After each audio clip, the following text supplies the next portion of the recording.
Good morning, everyone, and welcome to the class. We are doing the revision of the chapter Globalization, and under this chapter, we were doing the topic India and globalization.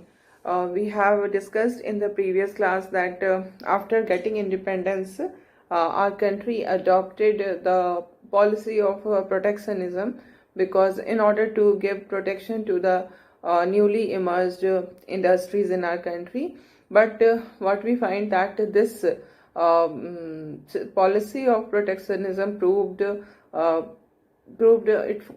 was not very beneficial because of this policy of protectionism. What happened that the quality of the services and the goods started to get low, and prices was also not in we can't say that prices were also very reasonable, because competition in order to give protection, competition was eliminated, and this elimination of competition proved that we started to compromise on the quality of the products, and the price was also not so much reasonable.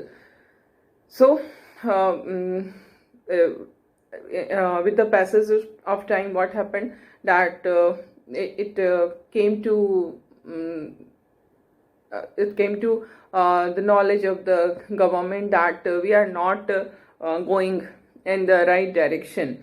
Growth rate was very low before, we can say before 1991. In 1970s, in early 1980s, we have the growth rate of 2 to 3%. That which was highly insufficient.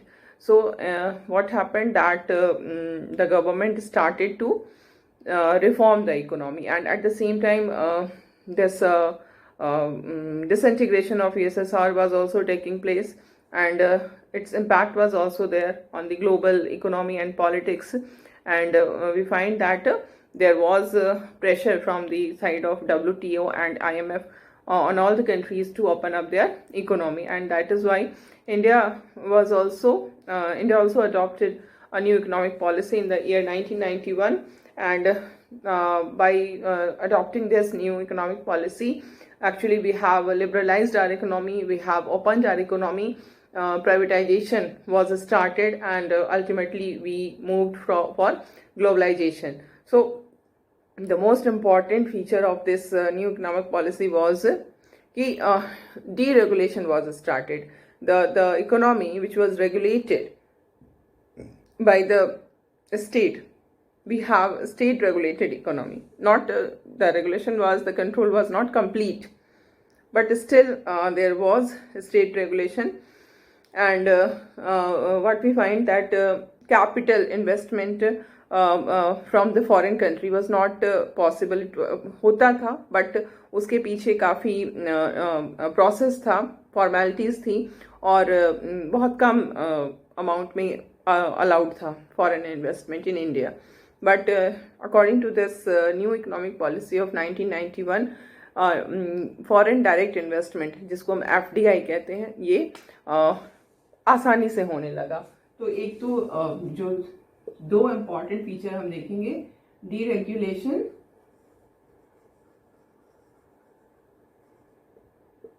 And this FDI,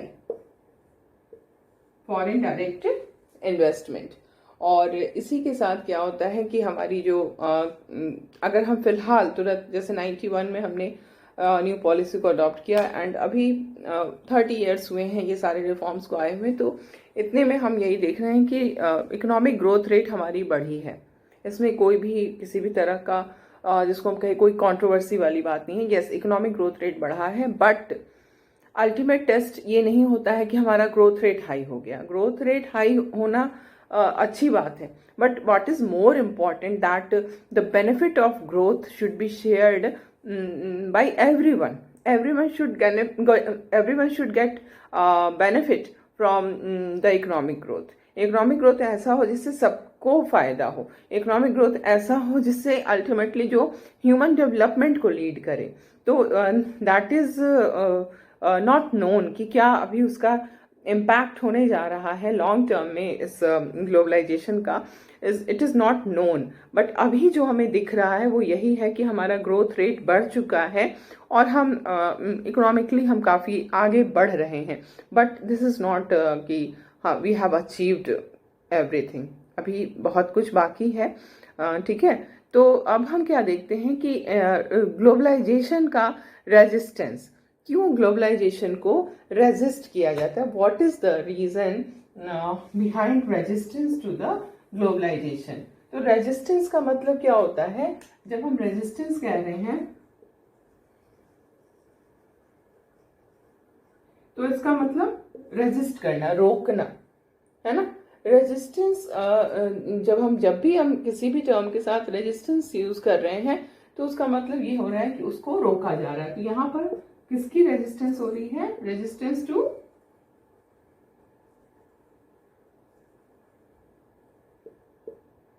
globalisation.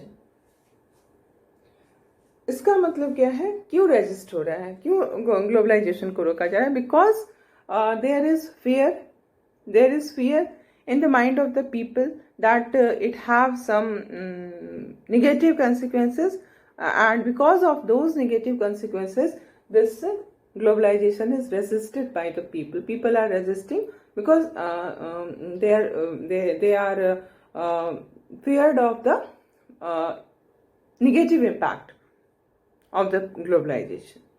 ठीक है, अब इसमें हम क्या देखेंगे कि क्या कहाँ से रेजिस्टेंस आ रहा है, वो कौन सा ग्रुप है जो इस ग्लोबलाइजेशन को रेजिस्ट कर रहा है। अगर हम इसमें देखेंगे जो पहला नंबर जो ग्रुप है, जो the most important critic of globalisation is the leftist. अब ये लेफ्टिस्ट कौन होते हैं, लेफ्टिस्ट जो होते हैं वो those people who believe in the ideology of socialism and communism। जैसे हमारे यहाँ जो कम्युनिस्ट पार्टी है सीपीआई, कम्युनिस्ट पार्टी क्या है, लेफ्टिस्ट पार्टी है। लेफ्ट जो होता है वो हमेशा ही सोशलिज्म की बातें करता है। सोशलिज्म मतलब it give more attention to the ideology of equality। There should be equality in the society, there should not be any gap between the rich and the poor, there should be equality, there should be socialism को वो adopt करने की बात करते हैं। Leftist का मतलब यही होता है जो सोशलिज्म की बात करे, जो मार्क्सिज्म की बात करे, जो प्राइवेट प्रॉपर्टी को ये मानता है कि प्राइवेट प्रॉपर्टी के कारण ही सारी प्रॉब्लम्स आती हैं, जो ये चाहता है कि जो इकोनॉमी है वो इस तरह से स्टेट के कंट्रोल में रहे जिससे कि सबका बराबर विकास हो, सब कोई बिल्कुल इक्वली आगे बढ़े। ऐसा ना हो कि कुछ ही लोगों को डेवलपमेंट का फायदा मिले, जैसा कि कैपिटलिस्ट के अंदर होता है ना। जो सोशलिस्ट होते हैं वो लेफ्टिस्ट, सोशलिस्ट, मार्क्सिस्ट, कम्युनिस्ट सब एक हैं। ठीक है, ऑलमोस्ट थोड़ा बहुत फर्क है, बट अगर ब्रॉडली हम कैटेगराइज करेंगे तो लेफ्टिस्ट के अंदर ही सारे ये जो आइडियोलॉजीज अभी मैंने कहा, सोशलिस्ट, कम्युनिस्ट,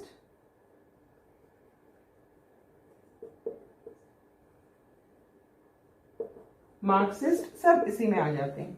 ठीक है, और ये सब का यही कहना है कि पुअर जो है उनके बेनिफिट के लिए काम होना चाहिए, सोसाइटी में इक्वालिटी होनी चाहिए, रिच और पुअर के बीच का गैप कम होना चाहिए। ठीक है, तो ये जो लेफ्टिस्ट हैं they oppose this the process of globalisation, because उनके अनुसार ये कहना है उनका कि ग्लोबलाइजेशन से क्या होता है कि उसका जो इम्पैक्ट होता है वो सबसे इम्पॉर्टेंट इम्पैक्ट यही होता है कि उसमें जो थोड़े से रिच हैं वो और भी ज़्यादा रिच बन जाते हैं, और जो पुअर जिनका नंबर बहुत ज़्यादा है वो और भी पुअर होते जाते हैं। तो ये क्या करता है ग्लोबलाइजेशन, रिच और पुअर के बीच के गैप को वो बढ़ाता है। इसलिए ये लेफ्टिस्ट जो है वो इसको कभी भी सपोर्ट नहीं करते हैं ग्लोबलाइजेशन को। क्योंकि उनके अनुसार ग्लोबलाइजेशन से इकोनॉमिक डिस्पैरिटी जो कंट्री के अंदर है वो बढ़ती है। ठीक है, अब इसमें हम क्या देखते हैं कि जो ग्लोबलाइजेशन के क्रिटिक्स हैं, जिनकी हम लेफ्टिस्ट की बात कर रहे हैं, उनका एक और पॉइंट होता है कि इसने स्टेट की कैपेसिटी को रिड्यूस कर दिया है। जैसा कि हम लोगों ने पॉलिटिकल इम्पैक्ट में देखा था ना कि इसने स्टेट की कैपेसिटी को रिड्यूस कर दिया है। तो स्टेट की कैपेसिटी रिड्यूस होने का क्या मतलब है कि जो स्टेट जिन जिन एरियाज में पहले काम करती थी अब वो नहीं करती है। जो वेलफेयर स्टेट हुआ करती थी अब वो धीरे धीरे अपने वेलफेयर स्टेट के नेचर में चेंज आ रहा है। पहले वो हमारी लाइफ की हर एस्पेक्ट में हमें स्टेट नजर आता था, लेकिन because of globalisation the power of the state is reducing. और अगर स्टेट का पावर रिड्यूस होगा तो उससे क्या होगा कि स्टेट क्यों काम करती है, आखिर what is the reason behind the intervention of state in the economy. जब हम सोशलिस्ट इकोनॉमी की बात करते हैं तो वहां पर स्टेट का इंटरवेंशन होता है इकोनॉमी में। आखिर स्टेट क्यों इंटरवीन करती है, what is the reason behind it, what is the logic behind it. The logic is in order to protect the interest of the poor, the state is there। क्योंकि अगर private हाथों में, अगर private individuals को completely economy दे दी जाएगी handle करने के लिए कि तो क्या होगा, they are never going to take care of the interest of the poor, they will work only for the purpose of the profit. But when the state is there in the economy, state is participating in the economy, its main purpose is welfare, its main purpose is to protect the interest of the poor। ठीक है, तो यहाँ पर हम क्या देख रहे हैं कि बिकॉज ऑफ ग्लोबलाइजेशन स्टेट के पावर्स कम हो गए हैं। स्टेट के पावर कम होने का मतलब कि स्टेट कम काम कर रहा है। स्टेट जब भी काम करेगा तो पुअर सेक्शन के लिए काम करेगा। स्टेट अगर कम काम कर रहा है तो इसका मतलब पुअर सेक्शन को स्टेट से जो कुछ भी मिलना चाहिए था वो कम होता जा रहा है। This is the impact of globalization, and because of this these leftists are against this process of globalization, they are resisting this globalization। ठीक है, तो इसके अंदर हमको दो चीजें देखनी, एक तो इकोनॉमिक जो असर पड़ रहा है, क्योंकि इकोनॉमी जिस तरह से एक ग्लोबलाइजेशन वाली जो कंट्री होती है, ग्लोबलाइजेशन जिस कंट्री ने अडॉप्ट किया होता है वहाँ पे इकोनॉमी का जो ये होता है नेचर होता है वो कैपिटलिस्ट होता है पूरी तरह से, और उसमें स्टेट का रोल कम हो जाता है, जिसके कारण पुअर का जो इंटरेस्ट है वो इंटरेस्ट उतना उसका मायने नहीं रह जाता है। इससे क्या होता है कि पुअर का एक्सप्लॉयटेशन होता है। ठीक है, अब हम नेक्स्ट पहुंचते हैं, जो नेक्स्ट ग्रुप है जो कि इसको अपोज करते हैं। लेफ्टिस्ट का अपोजिट ग्रुप क्या होता है, लेफ्ट का अपोजिट अगर हम डायरेक्शन के हिसाब से भी देखें तो लेफ्ट का अपोजिट क्या होता है, राइट होता है ना। तो यहाँ पर भी वही है, जहाँ पर हम आइडियोलॉजी की बात कर रहे हैं वहां पे जो लेफ्टिस्ट आइडियोलॉजी है उसका जस्ट अपोजिट होते हैं rightist. Though leftist and rightist are opposite to each other, लेकिन यहाँ पर हम देखते हैं कि राइटिस्ट और लेफ्टिस्ट दोनों ही ग्लोबलाइजेशन को रेजिस्ट कर रहे हैं, दोनों ही ग्लोबलाइजेशन को अपोज कर रहे हैं। यहाँ पर वो उनका एक हो जाते हैं वो ग्लोबलाइजेशन को अपोज करने में, क्योंकि ये जो अपोज कर रहे हैं ये इसलिए कर रहे हैं क्योंकि स्टेट का पावर कम हो गया, पुअर का इंटरेस्ट प्रोटेक्ट नहीं हो पा रहा है, रिच और पुअर के बीच का गैप बढ़ रहा है। अब राइटिस्ट किस लिए उनको राइटिस्ट क्यों नहीं पसंद करते हैं इस ग्लोबलाइजेशन को, इसके पीछे जो मेन रीजन है वो कल्चरल है। बिकॉज राइटिस्ट जो भी आइडियोलॉजी होती है, जैसे हमारे यहाँ जो बीजेपी है that is a rightist party. Rightist party जो होती है वो अपने जहाँ जो भी जिस कल्चर को वो बिलोंग करते हैं उस ट्रेडिशनल कल्चर को वो बहुत ज्यादा वैल्यू देते हैं, और वो चाहते हैं कि जो हमारा ट्रेडिशनल कल्चर है वो प्रिजर्व रहे। लोग जो एज ओल्ड वैल्यूज हैं उसको लोग उतना ही रिस्पेक्ट दें जितना वो पहले देते थे, उसमें किसी तरह की कमी नहीं आनी चाहिए। तो इनका मेन जो फोकस होता है वो कल्चर पे होता है कि हमें नई कल्चर को नहीं अडॉप्ट करना है, बल्कि अपने ट्रेडिशनल कल्चर को ही हमें आगे बढ़ाना है, और जो एज ओल्ड वैल्यूज हैं उनको ही रेस्पेक्ट देना है। तो इनका जो सबसे बड़ा रेजिस्टेंस आता है वो कल्चरल फ्रंट पे आता है कि बिकॉज ऑफ ग्लोबलाइजेशन क्या हो रहा है कि हमारा कल्चर पूरी तरह से चेंज हो गया, जो कि ये राइटिस्ट बिल्कुल नहीं पसंद करते हैं। हमारी कंट्री में इस तरह की कई इंसिडेंट होते हैं। You must have heard, you must have listened in the news, या फिर न्यूज़पेपर में आपने पढ़ा होगा इस तरह की इंसिडेंट, जैसे कि न्यू ईयर का जो सेलिब्रेशन होता है, ये जो राइटिस्ट पार्टी होती हैं, जैसे कि हमारी बीजेपी है, आरएसएस है, जो कि एक पॉलिटिकल पार्टी नहीं है, आरएसएस उससे जुड़ी हुई पार्टी है। ये इस तरह के जो राइटिस्ट ऑर्गेनाइजेशंस हैं वो क्या चाहते हैं कि हम न्यू ईयर जो है वो 1 जनवरी को नहीं मनाएं, बल्कि जो विक्रम संवत से जो नया साल शुरू होता है हम उस दिन नया साल मनाएं। अपने हिंदू कल्चर के अकॉर्डिंगली हम न्यू ईयर मनाएं। तो अगर बहुत बार कई बार ऐसा कई जगहों पे ऐसा होता है कि न्यू ईयर सेलिब्रेट जो लोग कर रहे होते हैं 1 जन को, उनके साथ ये वायलेंस भी कर लेते हैं। ऐसी वैलेंटाइंस डे का जब सेलिब्रेशन होता है 14 फरवरी को, तो भी ये उसको काफी मतलब उस समय भी मॉरल पुलिसिंग जिसको हम कहते हैं, मॉरल पुलिसिंग स्टार्ट हो जाती है कि लोगों को सेलिब्रेट नहीं करना है।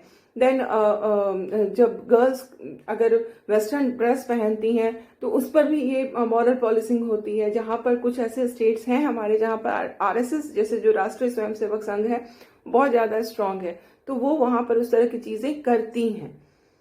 तो वो ये क्यों मान रही है, क्यों आज हम 1 जनवरी को न्यू ईयर मनाते हैं, फिर 14 फरवरी को वैलेंटाइंस डे सेलिब्रेट करते हैं, देन वेस्टर्न ड्रेस पहन रहे हैं लड़कियां, वेस्टर्न कल्चर आ रहा है, ये सब बिकॉज ऑफ ग्लोबलाइजेशन। तो they oppose this globalization on that ground कि हमारा कल्चर जो है वो खराब हो रहा है, जो वैल्यूज हैं हमारे कल्चर के, जो ट्रेडिशनल चीजें हैं वो सब खत्म होती जा रही हैं। तो इनके रेजिस्टेंस का मेन रीजन जो है वो कल्चरल है। Though on economic front also they oppose this ideology of globalisation. क्यों, किस लिए वो इकोनॉमिक टर्म्स पे क्यों करते हैं? क्योंकि उनका कहना है कि कंट्री को सेल्फ रिलायंट होना चाहिए, इंपोर्ट एक्सपोर्ट की जरूरत ही नहीं है।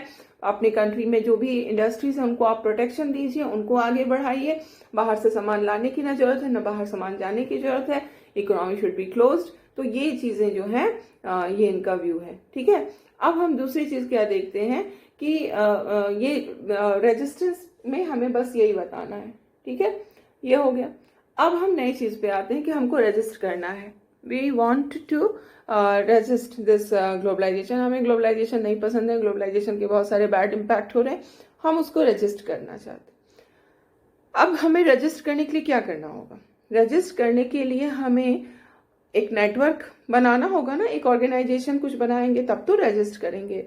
तो जब हम एक ऑर्गेनाइजेशन बनाएंगे तो हमने अपनी कंट्री के अंदर के लोगों को मिला करके एक ऑर्गेनाइजेशन बना लिया। और आज तो भाई टेक्नोलॉजी इतनी हाई है कि आप यू कांट से कि मतलब आप without using the technology you are going to resist globalisation, ऐसा नहीं हो सकता है ना। हम फेसबुक यूज करेंगे ही, ट्विटर यूज करेंगे, तभी तो जाकर के लोगों को मोबिलाइज करेंगे against this process of globalisation की कितना इसके कारण नुकसान हो रहा है ना। तो अगर हम बहुत ही स्ट्रांगली इसको रेजिस्ट करना चाहते हैं तो हमें टेक्नोलॉजी को यूज करना होगा ताकि नंबर ऑफ पीपल बढ़े, है ना।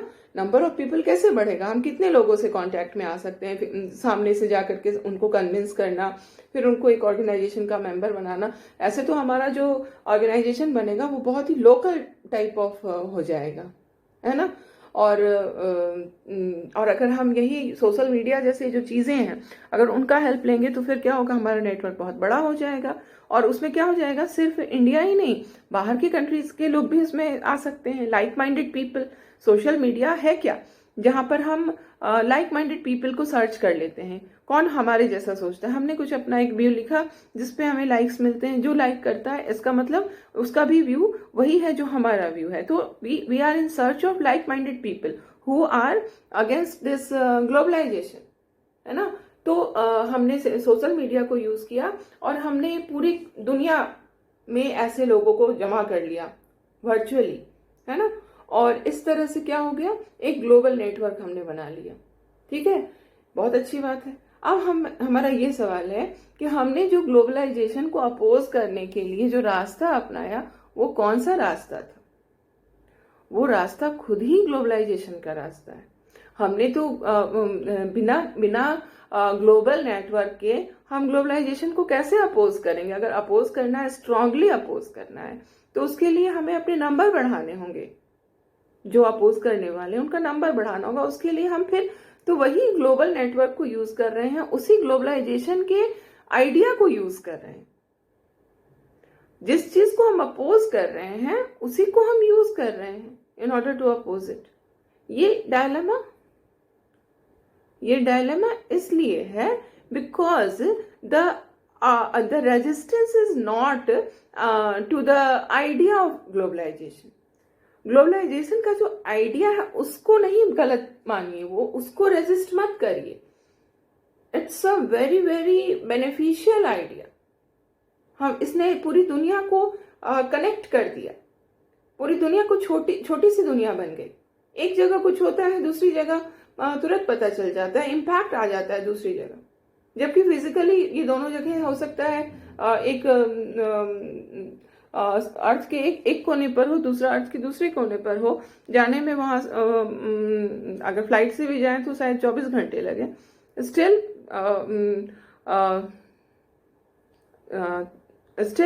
हम सब जुड़े हुए हैं। क्यों?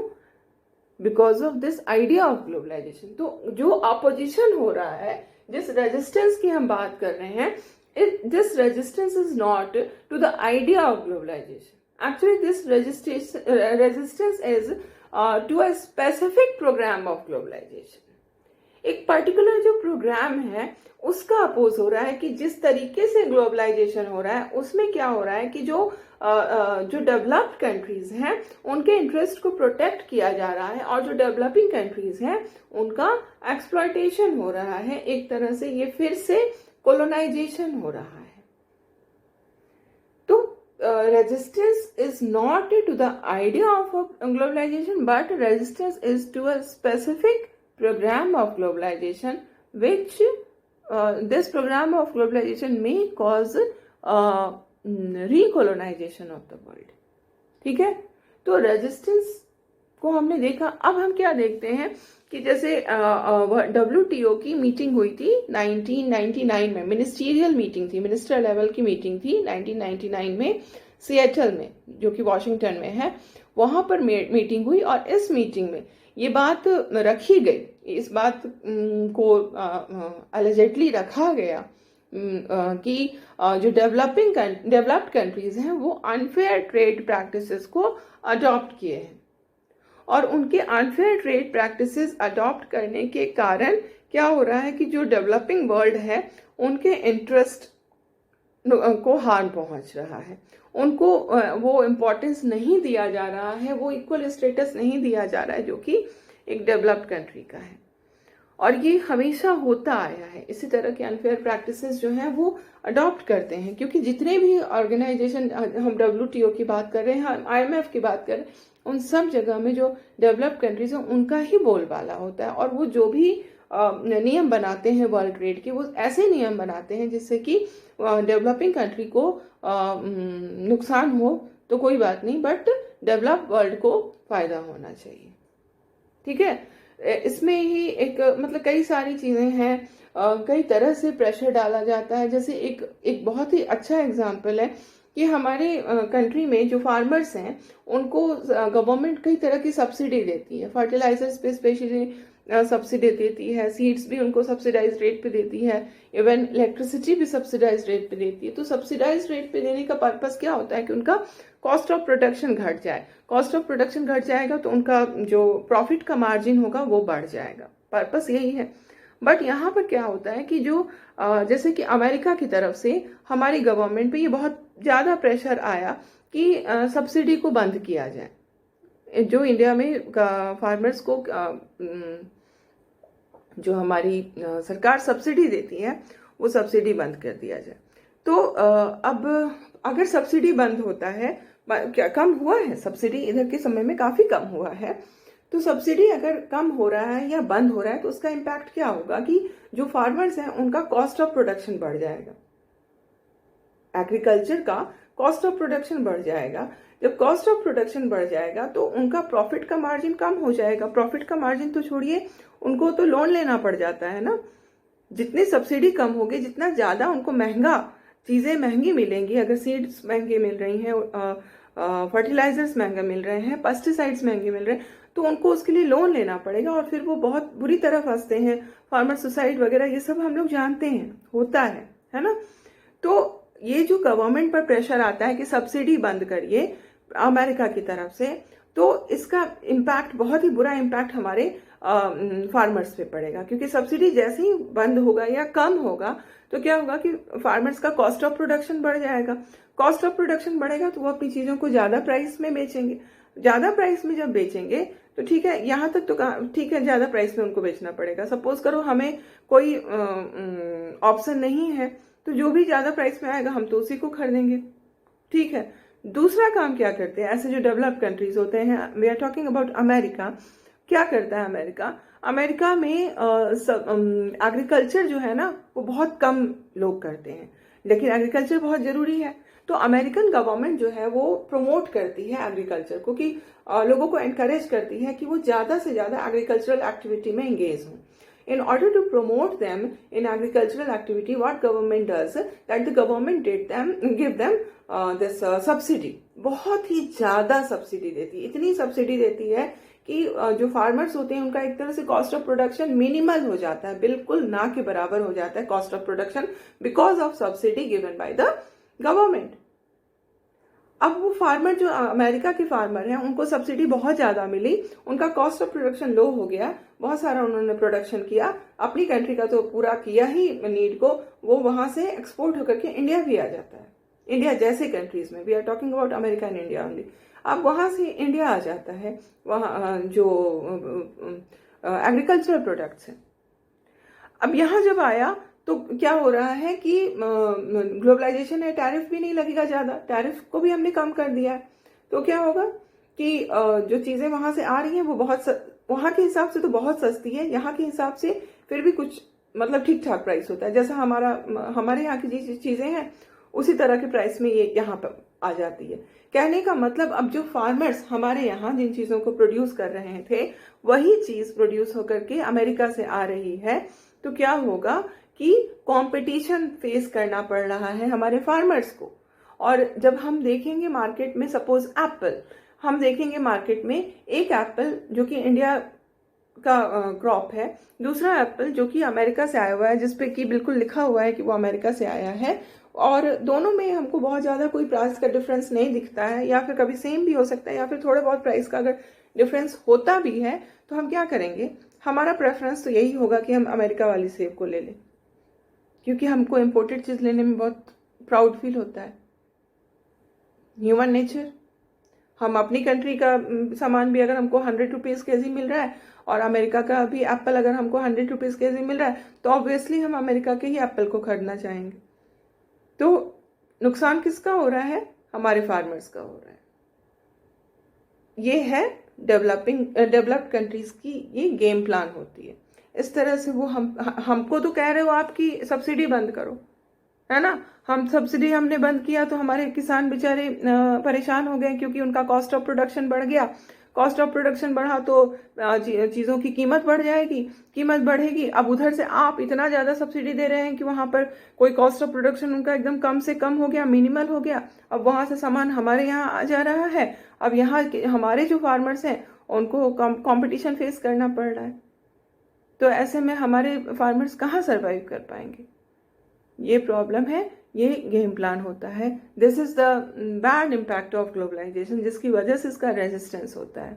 ठीक है, अब हम एक और चीज के बारे में देखेंगे। वर्ल्ड सोशल फोरम जो है वो एक ग्लोबल प्लेटफॉर्म है। ठीक है, WSF इसको कहते हैं, वर्ल्ड सोशल फोरम। ये बना है ग्लोबलाइजेशन को रेजिस्ट करने के लिए, कि ग्लोबलाइजेशन के अगेंस्ट एक ग्लोबल प्लेटफॉर्म तैयार किया गया है। इसमें कई तरह के लोग हैं, मतलब ऐसा नहीं कि सिर्फ एक पर्टिकुलर सेक्शन के लोग हैं, बल्कि जैसे ह्यूमन राइट्स एक्टिविस्ट हैं, एनवायरमेंटलिस्ट हैं, फिर लेबर हैं, वुमेन एक्टिविस्ट हैं, यूथ एक्टिविस्ट हैं, ये सब इसके मेंबर हैं WSF के। और ये सब का जो व्यू है वो यही है कि जो ये ग्लोबलाइजेशन है इसको हमको रेजिस्ट करना है, इसको रोकना है, क्योंकि ये जिस तरीके से ग्लोबलाइजेशन हो रहा है वो डेवलपिंग कंट्रीज के इंटरेस्ट के बिल्कुल ही अगेंस्ट है। ठीक है। तो WSF वर्ल्ड सोशल फोरम एक ग्लोबल प्लेटफॉर्म है जिसमें different types of people are involved, और इसकी जो मीटिंग है वो फर्स्ट मीटिंग ब्राजील में हुई थी, देन फोर्थ मीटिंग जो थी वो मुंबई में हुई, और फिर से इसकी जो इस समय जो लेटेस्ट मीटिंग की हमें इंफॉर्मेशन है वो 2018 में ब्राजील में हुई थी। ठीक है। तो इसका यही पर्पस है कि एक ग्लोबल प्लेटफॉर्म देता है जिसके थ्रू हम ग्लोबलाइजेशन को रजिस्ट कर सकते हैं, उसको क्रिटिसाइज कर सकते हैं। तो this is all for today, and now we have left with only one sub topic, that is India and resistance to globalization, जो कि बहुत ही छोटा सा टॉपिक है। After completing this topic we will start the question answer. Okay, so this is all for today.